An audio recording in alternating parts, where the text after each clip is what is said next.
this it is great.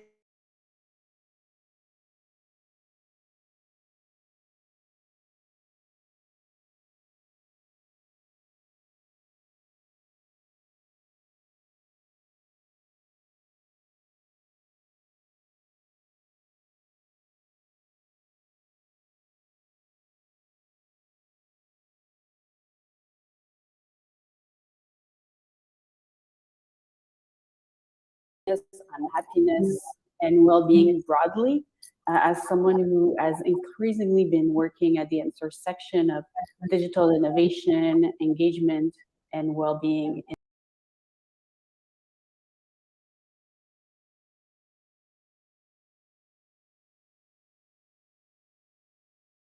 But the insight from this conversation that I'm hoping to gain today is that we are at a turning point in terms of thinking about mental health and well-being in journalism. It matters and we need to take action. And building on my work and the works of others, I will talk about happiness in three different acts. So first, I will splatter a few ideas to get us thinking about why, as students, educators, journalists, managers, and so on, we should care about mental health and well-being in journalism. Why it's important for truth, the pursuit of knowledge, community building, and for the news industry altogether. Second, I'll talk briefly about the role or lack thereof of platform companies. In other words, I will get to that later. Digital journalism happiness and well-being, I think, is a social technical problem, and platforms need to act beyond their public relations offices for journalism to thrive. And third, and finally, I will talk about the need to think about mental health and well-being in journalism from a systemic perspective. And by that, I mean that we have to think about happiness and well-being together with platform, journalists, researcher, educator, students, and so on. Otherwise, we risk continuing putting the blame on the individual journalists, people of color, women, LGBTQ people, without any impunity to the institutions that need to support journalism for the health of our democracy. And I would like to start with a story. So now I can't see you, but if you know this journalist, this is Rana Ayub. She's a columnist for the Washington Post. She's based in India. She was attacked by the government of the Indian Prime Minister Modi for her critical reporting of the government. She had been maliciously targeted with anonymous death and rape threats by organized groups online for holding power to account through her reporting. Many human rights experts also said that Ayub had been subjected to judicial harassment and urged Indian authority to investigate relentless misogynistic and sectarian attacks on social media against her. So in the midst of all that, the Washington Post also supported her in publishing a full-page advertisement on a Sunday issue saying that the free press was under attack in India. So this story isn't just one case. There are thousands of cases like that, reported or otherwise, happening all over the world as we speak. And this brings me to the first point. Why should we care about this as a journalism, as a community of practice? So a large body of research shows how journalism job can pose a risk for their mental health. 20 years ago, in 2014, Fred Fedler, who's a communications scholar at the University of Central Florida, looked at how in the early day of the newspaper industries, so that's between 1850s and early 1900s, journalists cope with stress without supporting their employers. So in the mid-20th century, burnout and post-traumatic stress disorder were not formally recognized.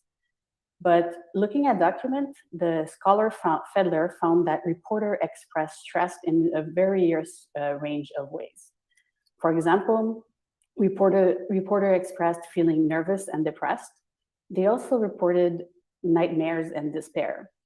These feelings were associated with a lack of trust from people thinking that, and I quote, journalists were rude, prying, insensitive, irresponsible, dishonest, never entirely clean, and never entirely sober. So many journalists coped with becoming detached, turning to alcohol, or leaving the profession altogether. And that was in the mid-20th century. Since then, we have a lot of research that document that journalists are affected by mental health and well-being issues. According to the Dart Center for Journalism Trauma, which is a Columbia Journalism, a project of Columbia Journalism School, depending on which beat journalists are working on or work location, as many as 59% have PTSD.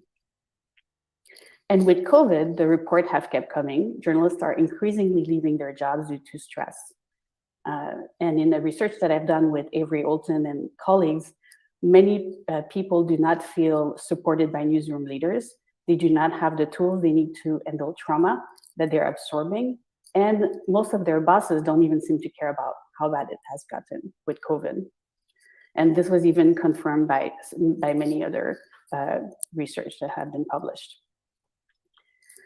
So it's important to say, though, that many resources exist, and sometimes it's good to remind ourselves of that. Some larger organizations pay attention, but trade organization and civil society have been taking the lead. For example, the Committee to Protect Journalists and the International Women Foundation launched a digital security hub to provide support and resources to journalists attempting to tackle online abuse. The International Women Media Foundation Emergency Fund helps act as a crisis line for women journalists, and the Journalists in Distress Network offer 18 international organizations that provide direct assistance to journalists facing online threats. In Nigeria and Ghana, there is the nonprofit Center for Journalism, Innovation and Development, and Free Press Unlimited that have psychotherapy sessions to assist reporters and media workers who have been exposed to traumatic events.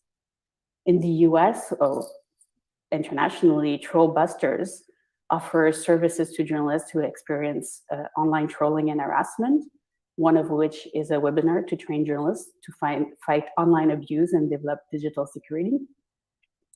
The Canadian Journalism Forum on Violence and Trauma also helps the physical and emotional safety of journalists in Canada and broadly by serving through training, news, and publication.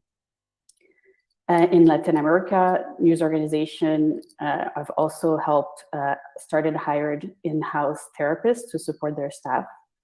And closer to you in the UK, the Headline News Network has organized trainings in collaboration to Google. Some of them are actually freely available online if you're interested. So the list goes on and on and on. So if there's help, if help exists, why should we actually care about this? Well, even if resources are available in the industry that individual journalists can take and apply in their own life, the wellness rates are very low. And it affects news organization. It affects news organization bottom line. So, money matters. So that's something you can talk about with your manager. It affects the ability of news organization to attract new talent. It affects us as educators too, to try to convince people that journalism is a viable career path for students. And as I've alluded before, because people have been more and more vocal about leaving the industry and lacking support for news organization, it also affects retention of talent. And that has direct impact on, that has an impact on reporting itself. People may, who feel that they are, that have lower happiness rate may feel that they need to self-centered because they are being attacked online. And truthfully, the situation is especially challenging for women, people of color, and freelance journalists. And we need a diverse newsroom to talk about the world's diverse problems and stories.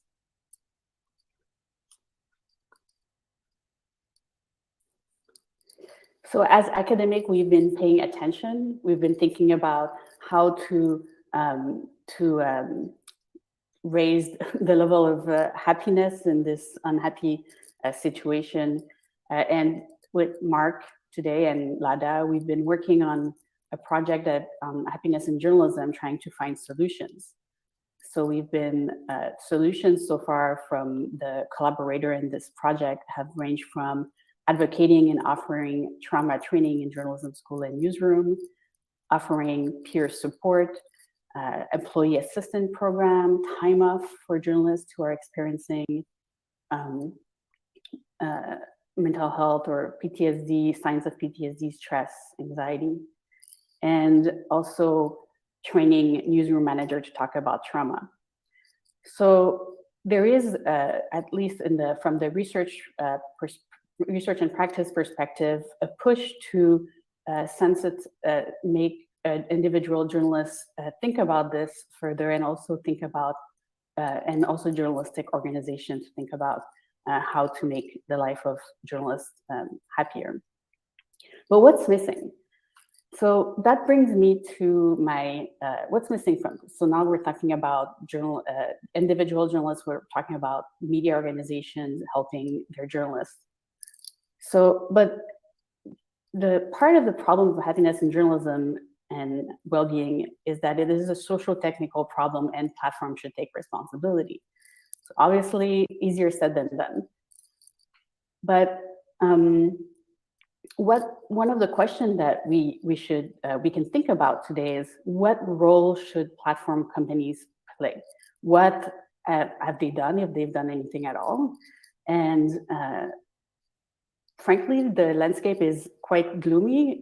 And social media, as much as it plays an important role in building community and connecting people to a wider world of knowledge and ideas, at the same time, the rules that govern the access to these different services really result in different experiences across people and population. Because platforms are mainly driven by commercial incentives like clicks, likes. Their content moderation policies are driven by money. So research has shown that viewpoints of people of color, women, LGBTQ communities, and religious and small language community may be more at risk of hate and harassment in those online spaces. And the harm targeting them often remain unaddressed by platform companies. And these harmful experiences also chill the free speech of these individuals in curtailing how they may engage in those social media spaces. So as one example, journalists are often targets of disinformation and harassment campaigns, which affect their mental health, job satisfaction, performance, and how they will engage in those social media spaces. 64% of LGBTQ plus through a GLAD 2021 Social Media Safety Index showed that these community reported harassment and hate speech across social media platforms from Twitter to TikTok, Twitter, YouTube, sometimes shared by people from religious and ethnic community, which can lead to self-harm. So we need to recognize how the relationship about happiness, well-being in journalism is a socio-technical problem.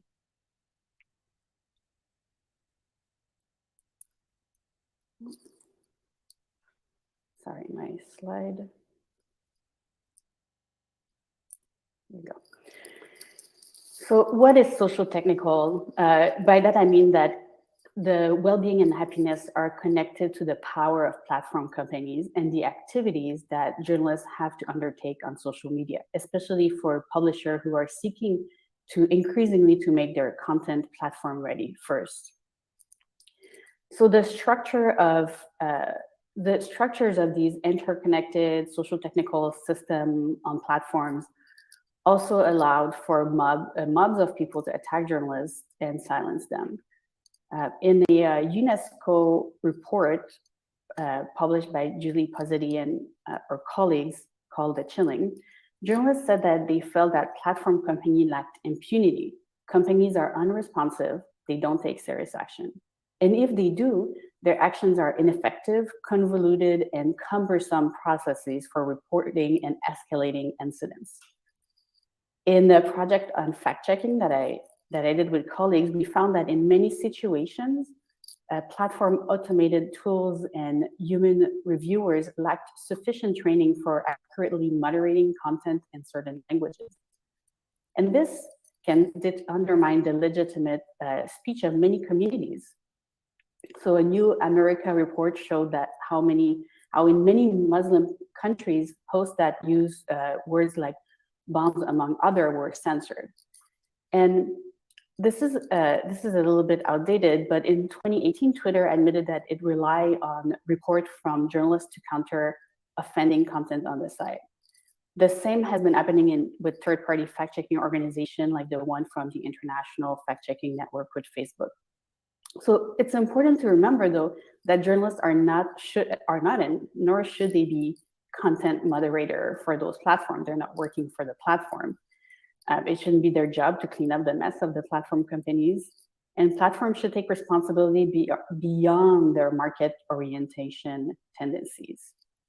But unfortunately, it looks like with recent changes with Twitter, it's looking gloomy, but it is possible. So if you're thinking about a new platform like Mastodon, they have made conscious choices in their in their design to help minimize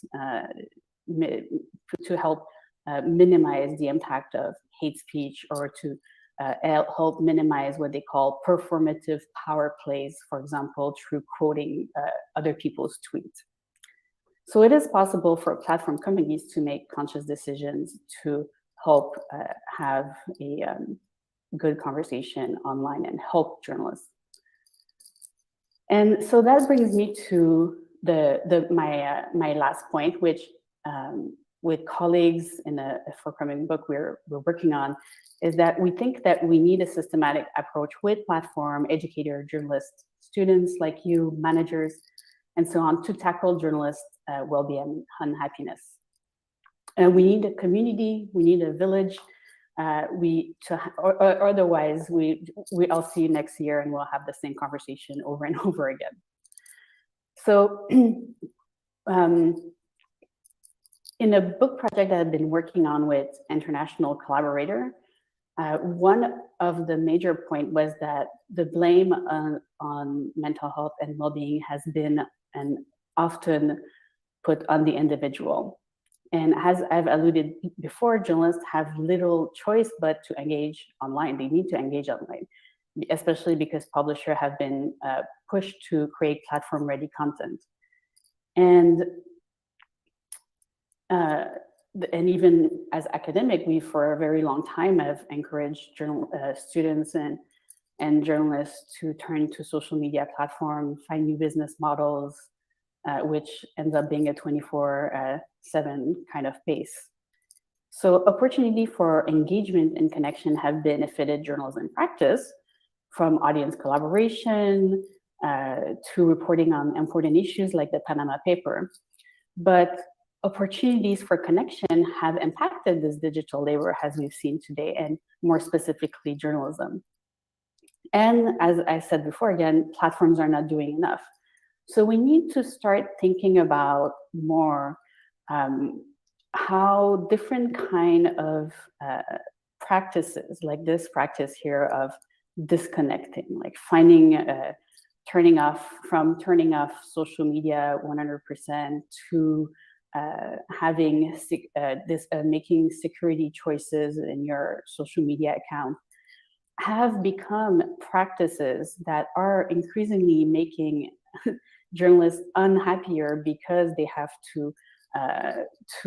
they struggle between the need to connect on social platform and their own need to find their own happiness. So, but again, this relates to what I said before. This is an individual practice. Journalists are left alone by doing that by themselves.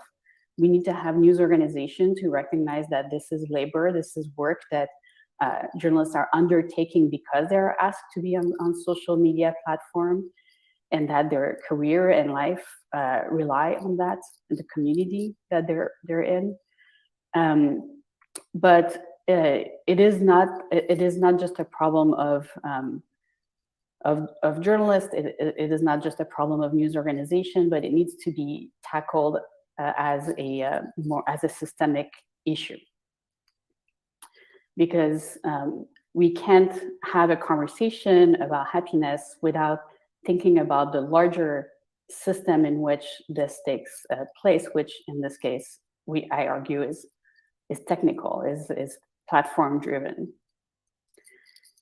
So earlier today in the talk, I was telling you that I was hoping that what we gain from the discussion today is that we are in a turning point in terms of thinking about mental health and well-being in journalism, or as I try to say in a maybe controversial way, unhappiness in journalism.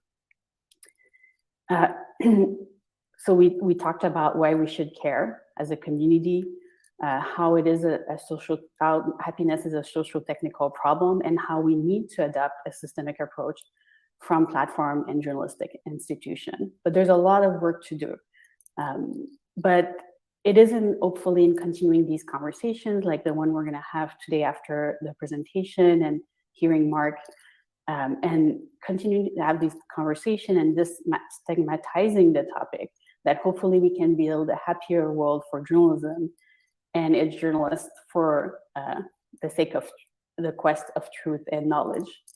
And so thank again for having me today. And I'm really looking forward to engaging further with you.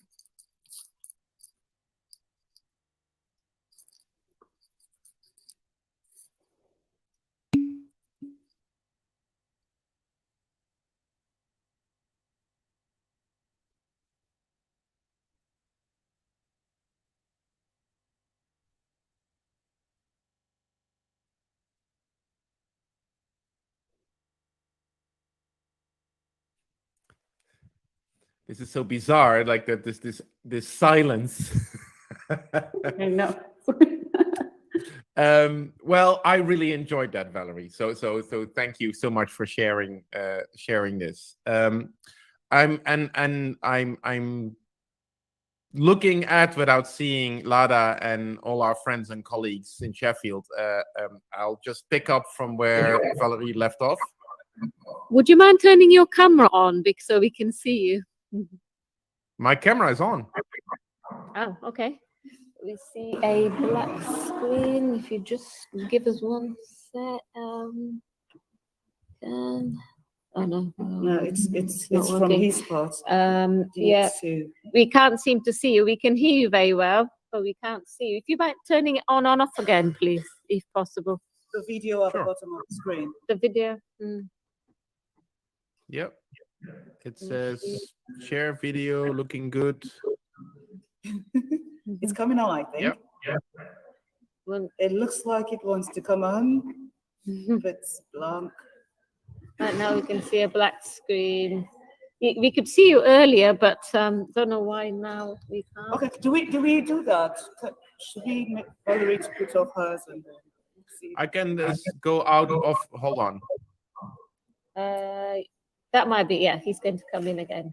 Don't know if anybody. What if is it just one person at the time that has access to the video? If I remove my video? Yes. There we go. He's left the session and is now coming back. Right. I'm sorry, the technical issue. We have everybody in the room here with us. I know. I'm going to go on Twitter and try to see if I can see people. Mark, we can see you've joined, Mark. If you just there we are. We can see you now. Yeah. Okay. Great. Hello. So, floor's yours. Thanks. I don't know if anybody ever, I'm sure most of you've done, but for me, the best evidence that there's no difference between media and people is that when we don't feel well as people, we get exactly the same advice from our doctors as we get from people in computer stores when we bring our laptops when they don't work anymore. It's like, have you tried switching it on and off? In other words, and we get the advice, have you tried to sleep on it? And they will rest a little bit, and then you'll be fine again. Anyways, beyond that, I just want to piggyback off of Valerie's work and the work that everyone has been presenting at the conference today and yesterday and tomorrow. I've had a look at the program. I'm very sad that I can't be present there myself, even though I'm not that far away. But life happened as it does. What I would like to address today in a session on happiness or unhappiness is work that I've had the privilege of being engaged in with a very dear friend and colleague of mine, Karen Nieuwenhuizen. She's a doctor at the Amsterdam Medical Center, specializing in pretty much answering the question, what about all the stressors and pressures people experience at work makes people sick? Because stress and pressure and other factors that are potentially harmful to mental health are present in most, if not all, people's working lives to a varying degree. As Valérie stipulated, experienced by some people more than others, and of course in some jobs more so than others, for sure. But that doesn't necessarily mean that people actually get sick because of that. So what is it that makes that explains mental illness or psychosocial mental disorders, particular to work, circumstances at work? And that's kind of what we are looking at. And I will say from the get-go, we're not specifically looking at journalists, we're looking at people in the media industry. So that includes journalists, but also people in film and television, in advertising, in digital game development, music, as well as social media creator culture and influencer culture. And the reason why we are looking into this is similar to the reason why you're focusing on this topic at the conference, right? In the last couple of years, there have been reports that come to us from the industries themselves, not excuse me, not just journalism, but there's been surveys done by all kinds of industry bodies, professional associations, unions, in Australia, in Canada, in the United States, in the UK, in the Netherlands, in Germany, and elsewhere, documenting what some call a mental health crisis, or what the Hollywood Reporter described as the mental health reckoning of the media industry. And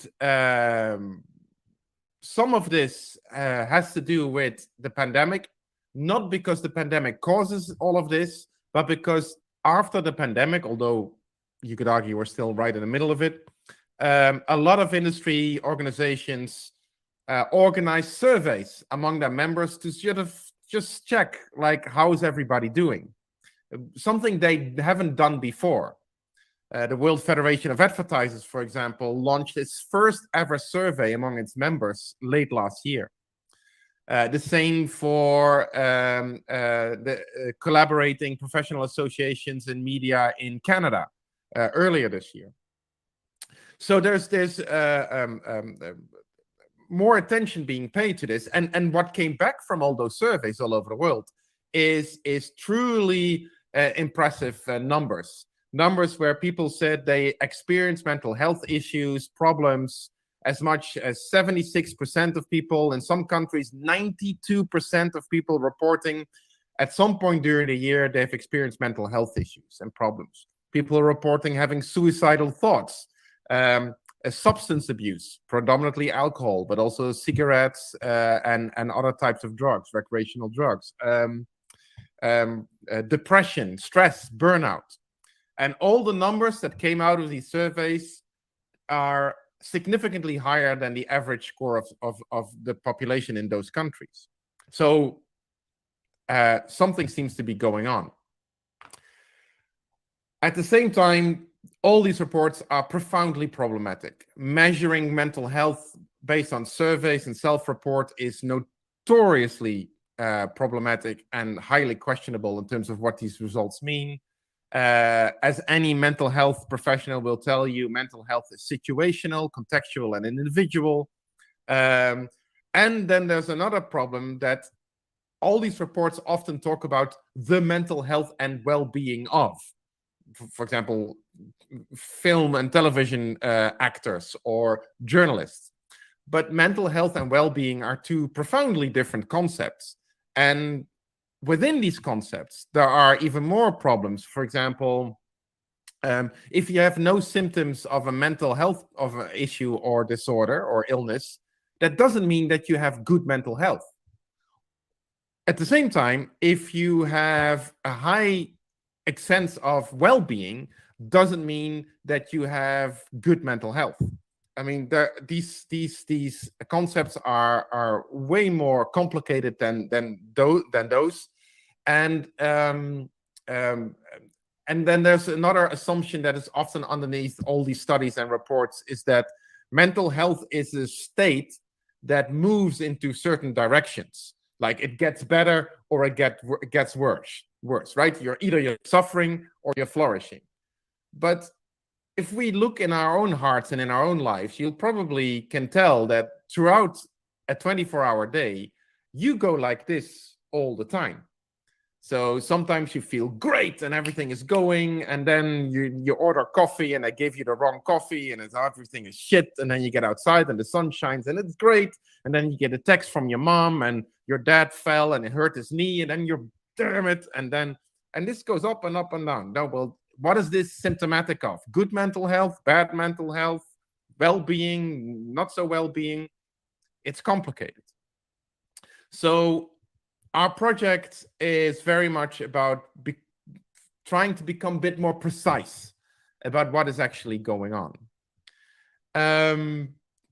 And what is going on, and I think that is clearly outlined by the work that Valérie just presented and that she's been publishing on for the last couple of years, and what Lada has been doing and what all of you are doing, is that despite questions that we may raise about the numbers that are bandied about and so on and so forth, there is clearly something not well across the media industry.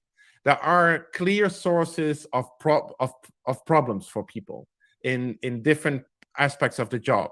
And specifically for journalism, these problems are a bit more well documented than other professions, which is interesting in and of itself, right? I mean, if you do a library study on mental health and media work, you can easily find 100 to 150 publications about journalists, and I think there's one about people in advertising. There's maybe 2 or 3 about people in film. I found 2 about musicians, and people in social media are. Our dear friend Brooke Erin Duffy in the United States has reported a little bit about their mental health. There's a lot of press about their mental health.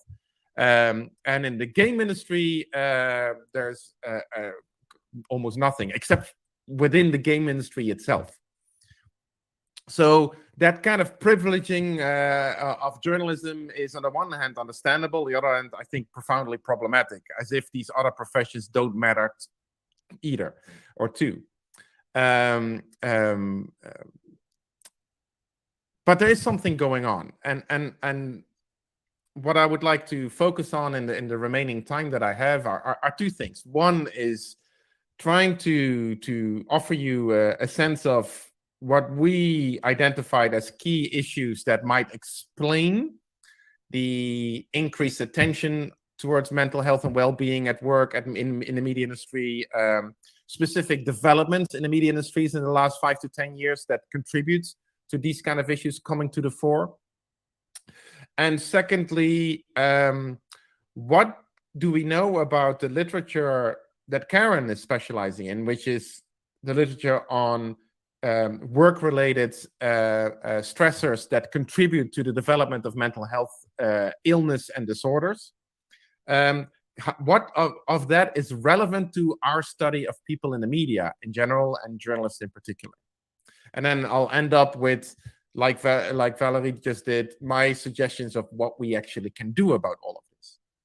And I think, when we look at explanations, for me, if we parse these out on different levels of analysis, and we start with an overall macro level, like why are people self-reportedly suffering at work when they work in the media? And I think a lot of that has to do, specifically in journalism, with a rather profound incongruence between the occupational ideology of the profession and the reality on the ground. In the sense that journalism is made out to be something special. I've already signaled the extraordinary attention being paid to journalists in the literature on mental health, and literally no attention to anybody else anywhere else working in the media industry. Journalism is special. Journalists are special. They're privileged. They report the truth, as Valérie just said. At least that's what we expect of them, and it's all wonderful and great. And journalists come to socialize into this idea of what being a journalist is all about, and beyond specifics, it's special. But then you get to the actually working day of being a journalist, and there's nothing special about it. In fact, the vast majority of journalism is incredibly formulaic. It's a grind. It is pushing out content constantly for multiple media at the same time, always on deadline, just producing, and you're facing a society that doesn't really trust you anymore. As one Dutch journalist told me recently, I stopped telling people at parties what I do because I just don't want to deal with all the shit that I'm getting for it. Interestingly, that's also what people who work at Meta tell me, that like they don't tell people anymore, their families anymore, where they work. So there's this incongruence between what journalism is supposed to be and what it actually is. And that incongruence in and of itself contributes to people feeling stressed, pressured, and developing mental health issues. I mean, there are explanations on the level of media organizations. I mean, decades of industry deregulation, making it easier and easier for the industry to be incredibly dynamic, which also means buying and selling properties and laying off or hiring people. I mean, we see it this week with Elon Musk and Twitter, right? With one day firing thousands of people, the next day hiring thousands of people. That's only possible in a state of complete industry deregulation.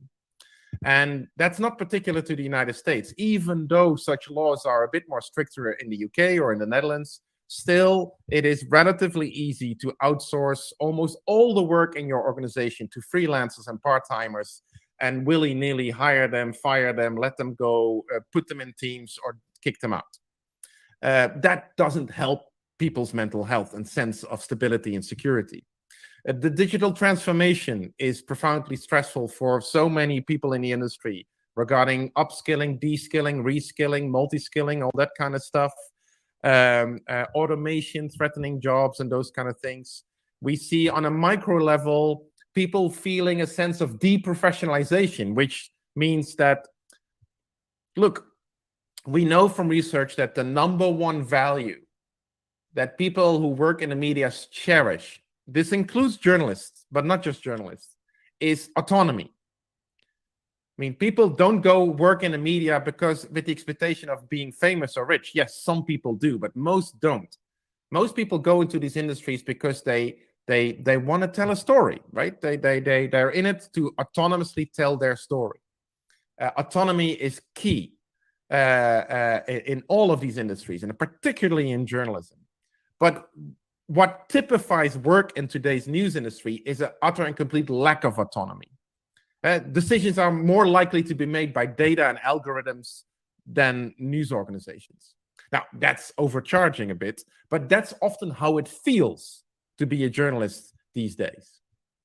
And so we have a couple of pretty good indicators of what contributes to people's sense of this is not why I chose to be in this game. This is not making me happy. So what about all of this makes people sick? Because it's one thing to indicate stressors and pressures, which I've done, which Valérie just did in her presentation, and what all of you have done at the conference.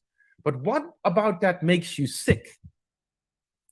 Now, the research on that, and this is not research particular to the media industry, but to people at work in general, suggests that there's basically 3 aspects of work that together explain 60 to 90% of mental illnesses and disorders at work. So these are variables or factors with an incredibly high explanatory value. And those 3 are a profound imbalance between the effort people put into the work and the reward that they're getting from it. And reward, of course, means salary, but it also means recognition, it means support, it means a sense of accomplishment, of self-realization, of doing meaningful work. I mean, reward is a very broad category. But in other words, an imbalance between how much you put into the work and how much the work gives back. A second factor is low organizational justice. Are the right people getting promotions? Are the best gigs or the best clients or the best stories? Are they going to the right people, to the specialists, to the experts, and not, the best friend of the editor? How just does the work feel and the management of work feel? And a third factor is work that has that puts an unusually high demand on its professionals. And unusual, look, everybody has moments of stress and pressure at work, but unusual means continued, ongoing, more or less permanent. Now, I hope you'll forgive me, but I would argue that these 3 elements, these 3 factors are, to me, explain how the media industry actually is organized. The media industry is notorious for having an incredible, deep chasm between what it expects people to bring to the job, namely their whole selves, and what it gives back. Generally, shitty payment or often no payment. Speculative work is rife throughout the industry. Most of the news industry these days is impossible to run without cheap or free interns that do much of the legwork. So effort and reward imbalance is particular to the media industry.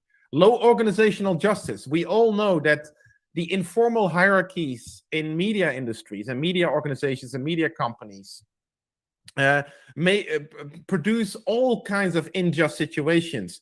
#MeToo, anyone? Right? That is a product of power imbalance, power abuse, of course, also misogyny and sexism, as well as the informal hierarchy, the lack of clear protocols and rules and just managerial systems in place. And then finally, unusually high demands. I think we can safely say that is the definition of working in the media, the 24/7, the 365, 24/7 deadline that exists now thanks to the beauty of the internet.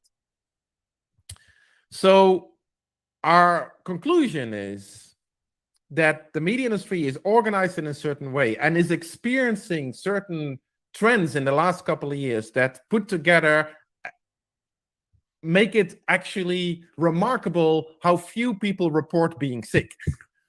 And that, I think, is where the crux of the argument here is. Because those same elements or factors, if you will, that can make people sick, that can then contribute to low mental health, that make people experience a lack of feeling well, make them unhappy, are exactly also those factors that attract people to the industry. And this is the paradox that I keep running into in doing research on this, is that the fact that anything goes in this industry, that it is informal, that it is incredibly dynamic, that it's always changing, that you're always pushing against deadlines, that there's no privacy, you're part of a team, a group, a crowd, the sense of camaraderie, of intense relations that develop in a crew on a film, in a newsroom, in a studio where they're crunching to finish the game just on time. If you tell that story to young people or to people who are thinking about careers, their eyes light up. It's like, that's what I want. It's the opposite of 9 to 5. This is what you do. This is your job. And you clock out and then you go home and you make dinner. It's like, no. It's like, waking up at 2 a.m., catching a bus somewhere. And then there's work. And then you interview people and you have shitty coffee in the rain and with your fellow crewmates. And then then you file a story and then you go for a drink at noon. Yeah, that's awesome. It's also the breeding ground for people getting really, really sick and being abused and feeling abused. What makes you happy can also make you sick. And to me, that's the definition of what work in the media is like these days. Now, if you add to that the elements that explain why the media industry is currently experiencing what itself calls a mental health crisis, we have a real situation on our hands. In conclusion, what I would like to quickly offer, 1 minute, is what Karen and I are working on are 3 specific interventions into all of this. The first one is to both advocate for and develop a model for mental health literacy for media professionals. Mental health literacy is a concept originally developed in Australia for people in healthcare professions, but it's now a more general global concept addressing what Anthony Yorm, who originally came up with it, considers as a real issue in our societies, that most of us don't really know how we feel.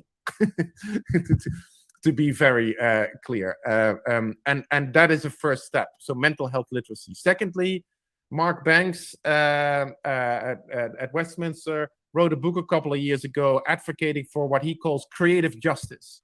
And I think that speaks to us as researchers, is that when we study media and we make claims about how media get made or about the content of media, we have a responsibility to advocate for creative justice, to make sure that our work contributes to more voices being heard, to people being adequately rewarded, and for management to be fair and just.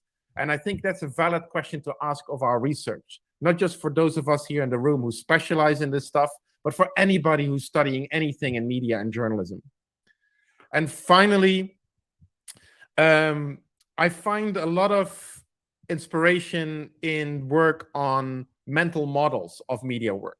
In other words, like I said earlier in my talk, a macro level explanation of why the media industry is experiencing so much issues regarding the mental health and well-being of its professionals is this incongruence between the ideology of what media professions are supposed to be and the reality on the job. And much of this incongruence has to do with the mental models that people bring to work. In other words, what people expect the job to be without ever knowing anything about what the job is. And I think this is where we as educators come in. We have to tell the story, not just about the realities of the job, but also of how we can come up with different, more empowering or emancipatory mental models of what being a professional, being a journalist can be, rather than what it should be. So thanks so much for your time and for having Valerie and me. And I hope we have some time for discussion or you know where to find me online.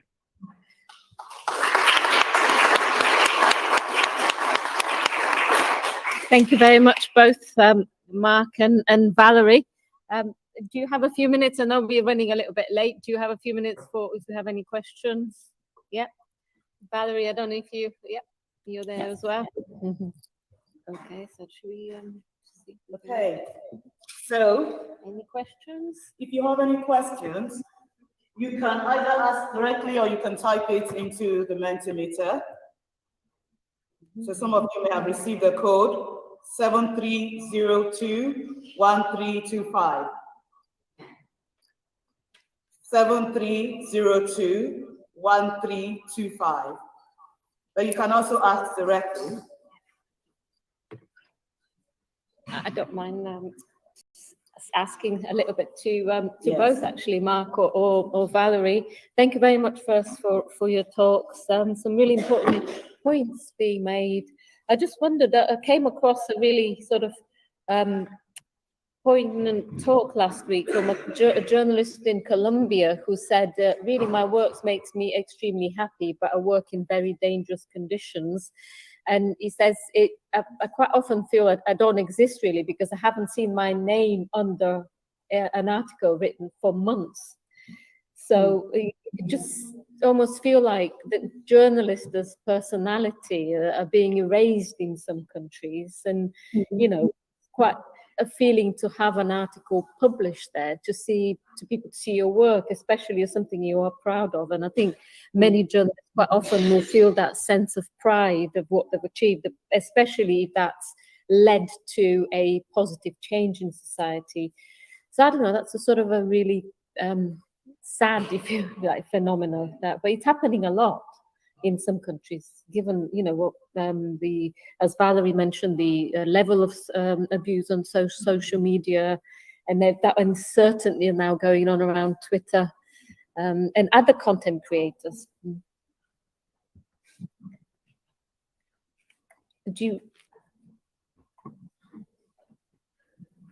I don't know if you have any response, but either you, Valerie, or Mark, to that.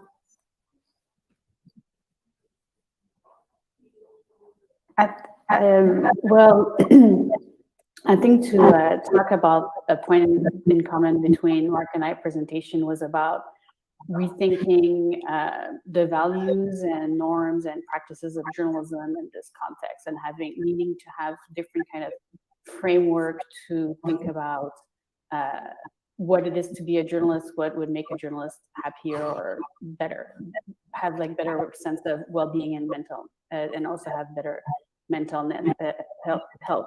I think one of the points that what your comment is making me think about is that in something that we are also very conscious of in the project that we're building and trying to build tools and different approaches to that, is that there are certainly differences around the world in what journalism is, and we know that through research, including the World of Journalism project, and that we need to, and maybe controversially, I will say that maybe happiness is impossible, and maybe we shouldn't be happy in journalism, but to the extent that it is important to think about all of these different variables that are different around the world. I don't know if that answers your question directly, but I think it is important, even as a journalist, not to think of ourselves as a whole, like that everything is the same and everybody is experiencing, having similar experiences, but as something that is varied, and to be attuned and continue to have these conversations. Yeah, and the story about a journalist who accepts really dangerous working situations for the gratification of putting a story out and seeing their name out and seeing that it resonates and has impact, and that not happening, for example, because these organizations take their copy and don't put their name under it, which often happens, and other circumstances like that, is a good example of this lack of reciprocity or this effort-reward imbalance that is built into media work. In journalism, that's the byline, but as anybody in advertising can tell you, the advertising industry is the industry which has the most awards that it gives itself. And the reason for that is that we don't know who makes ads, right? Ads don't have a credit line. Ads don't have a role at the end of a film, like who made it and everything. And this is deeply frustrating. I mean, you put your heart and soul into a campaign, and nobody will ever know that it was you. And this is obviously a really important part of what being a media professional is all about. Like I said earlier, you're going into the media because you want to tell a story. So it's obvious that it's important to you that your name is mentioned, that you are recognized. And so again, this is what is also important in this is that speaks to that my comment about mental models is like helping our students to prepare for this kind of world. Okay, so how well aware are you of what you want from this job, and how are you going to protect yourself for situations where you don't get what you want? Even though that doesn't mean that the work itself cannot still be very rewarding, as is clearly the case for this journalist in Colombia. Thank you very much. We'll see if we have any other questions. You come a bit closer, please.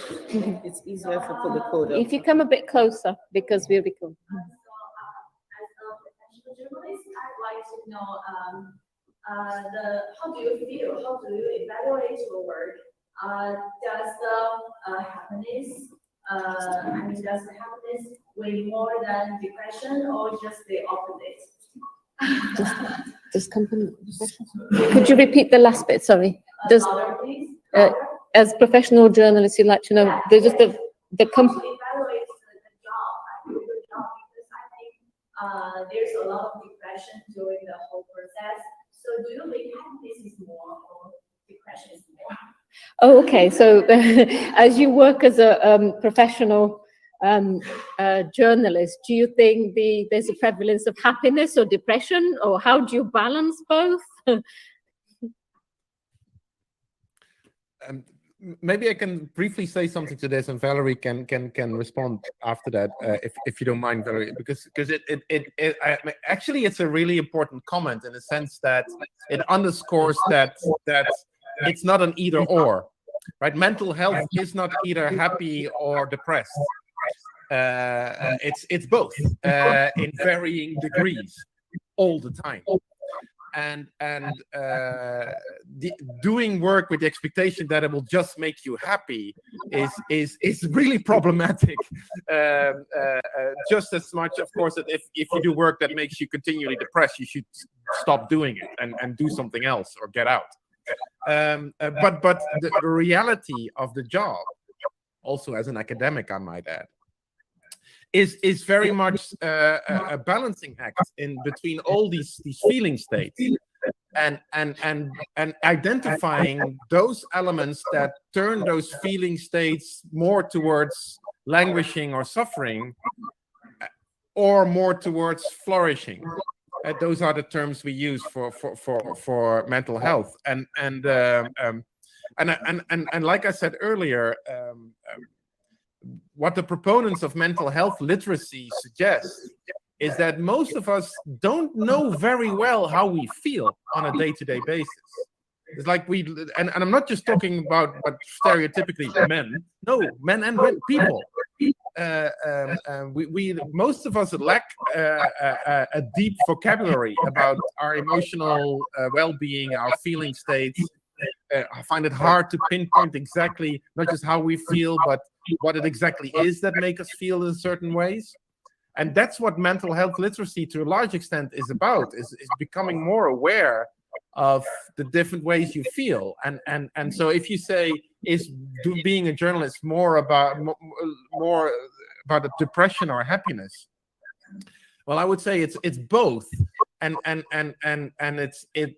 I would say an actually happy journalist is one that understands and appreciates where their feeling states actually come from, and then is perhaps more able to moderate them to full effect.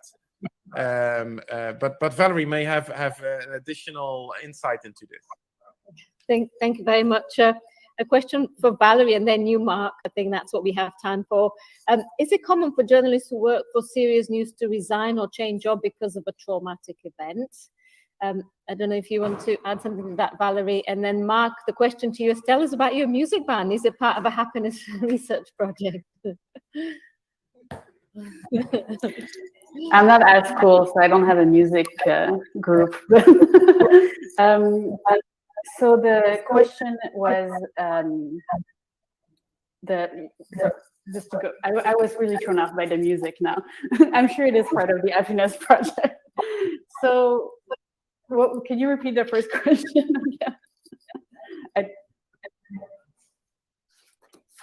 Could you repeat the first question, Lada, please? Yeah. Okay, is it common for journalists who work for serious news to resign or change jobs because of a traumatic event? Oh, okay. Well, I don't have numbers on on this out of my pocket right now, but I do think that I'm not sure about this. Like, frankly, to be honest, like I mean, their news organization are not losing employees by vast amount of employee on an everyday life. But as Mark said, it's probably a balancing thing. If there are traumatic events, there are news organizations like BBC that has services for their journalists to learn how to balance their work. There are many that don't. Traumatic events don't happen every day. It probably depends on the beat that journalists are working on. It also, there are other factors that are at play as well, like I talked about in the talk, about positionality, race, gender, language, ethnic background, and also elements of, anyway, so there are several like kind of different factors, or if you're a freelance journalist or you're not a freelance journalist, and what kind of support system you have. So I think there are several factors that are probably affecting this, but I think what we've seen, at least with COVID, is, and with a research that I've done with a graduate student who's not a professor, but graduate student of mine last year, where we were looking at stories of how journalists were leaving the profession, and it was less so about a specific event, but more about traits, like particular traits that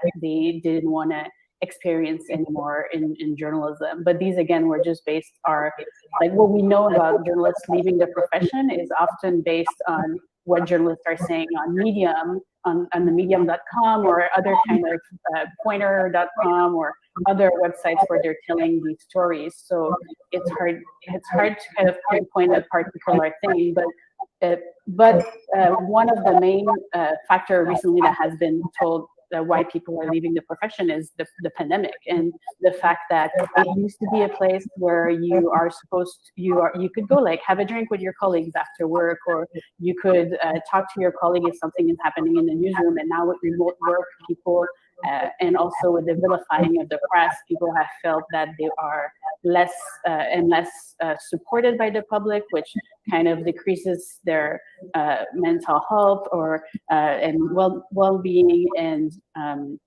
also the fact that they don't have that community of practice of other journalists that they could talk to. So if I were to kind of give an advice, is don't stay just in front of your computer and go talk to people. And that probably was one of the biggest factors, at least that people have seen in the past few years. So I'm not sure about if like specific events are affecting as much as other factors have been raised in what we know that journalists are telling us. Thank you, Valerie. And just a couple of minutes for Mark. Just I'm sorry we've taken a bit more of your time than because of the technical glitches, but. Well, thanks for asking about the band. I don't know if you can see this. This is our band logo. Merchandise is available now, but yeah, no, it speaks to the fact that we at least for me, what keeps me sane is to have other things to express myself in. I mean, I became an academic also to tell stories. I mean, and you know, we make ourselves we are very serious in our methods and in our academic reports and journals and books and everything, but ultimately we also just want to tell stories that make a difference in people's lives and help make some people's lives, especially our students' lives, just maybe a little bit better. And that is very meaningful, but if that's all there is, I mean, the university as a system is equally problematic as the average media corporation. So for me, making music as loud as possible is really helpful. I mean, Valerie is a fellow at Oslo Met, the main professor there, Oscar Westland, I mean, his thing is powerlifting, and it's so. This is actually one thing. Everybody has a secret life, and you know, it's lovely to learn about that. It really, yeah. So I wish everybody a secret life. Thank you very much. Next time we'll have you play. Thanks from huge thanks from everybody here in the room. Both Valerie, I know it's been very early for you. Must be about 7 a.m. in the morning. Oh no, it's 9. But thank you. Everybody really enjoy that. So I hope we will see you again soon. So Absolutely. bye-bye.